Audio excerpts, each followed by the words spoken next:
నాకులేమి కలదు. పచ్చికల చోట్ల ఆయన నన్ను పరుండ చేయుచున్నాడు. శాంతికరమైన జలముల వద్ద నన్ను నడిపించుచున్నాడు. నా ప్రాణమునకు ఆయన సేద తీర్చుచున్నాడు. తన నామమును బట్టి నీతి మార్గములో నన్ను నడిపించుచున్నాడు.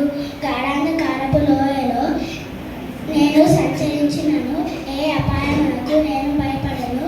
నీవు నాకు తోడై ఉన్నావు. నీ దుడ్డుకడియు నీ దండమును నన్ను ఆదరించును. నీ శత్రువుల ఎదుట నీవు నాకు తోడై ఉన్నావు. నీవు నాకు భోజనము సిద్ధపరచుదువు. నూనెతో నా తల అంటి ఉన్నావు. నా గిన్నె నిండి పొర్లుచున్నది. నా బ్రతుకు దినము నీవు కృపాక్షేమములు నా వెంట వచ్చును. చిరకాలము నేను యెహోవా మందిరములో నివసించును.